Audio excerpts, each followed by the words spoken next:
परियों की कहानी आपने बचपन में अपनी दादी नानी से सुनी होंगी, किताबों में भी पढ़ी होंगी। उस वक्त हमें ये सब कुछ सच भी लगता था, मगर जैसे जैसे हम बड़े होने लगे और हमारी समझ बढ़ने लगी तो हमें लगा कि ये सब कुछ सिर्फ एक कल्पना है। लेकिन क्या ये सही में काल्पनिक है?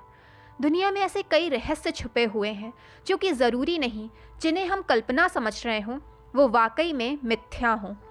दरअसल इंसान की प्रवृत्ति है कि जब तक उसे किसी बात पर कोई ठोस सबूत ना मिले वो उसे झूठ ही समझता है। इसीलिए आज हम आपको बताने जा रहे हैं भारत की उस जगह के बारे में जिसे परियों का देश कहा जाता है। परियों का ये देश उत्तराखंड में स्थित है, जहाँ के खैट पर्वत को परियों का देश माना जाता है। ये पर्वत टिहरी गढ़वाल में स्थित है और इसके बारे में उत्तराखंड में कई किंवदंतियाँ और कहानियाँ मशहूर हैं।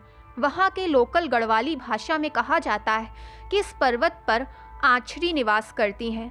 दरअसल परियों को गढ़वाली भाषा में आँछरी कहा जाता है। इस पर्वत के सबसे नज़दीक है थात गांव। यहाँ के लोगों का मानना है कि उनके गांव की रक्षा हज़ारों सालों से परियां कर रही हैं।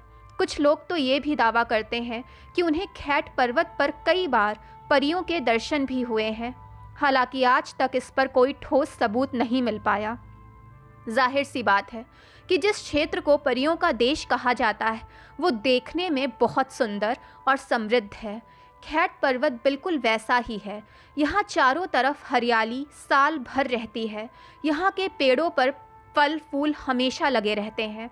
हालांकि अगर आप यहाँ से कोई पौधा बाहर लेकर जाएं और सोचें कि इसे वहाँ लगा दें तो कुछ ही दिनों में ये सूख जाएगा। कहते हैं कि इस पर्वत पर अखरोट और लहसुन की खेती अपने आप ही हो जाती है, यानी कोई इनके पेड़ नहीं लगाता, लेकिन इनके पौधे अपने आप ही उग जाते हैं। दोस्तों, जानकारी पसंद आए तो चैनल को लाइक, सब्सक्राइब एंड शेयर कीजिए ताकि चैनल की नोटिफिकेशंस आपको मिलती रहें।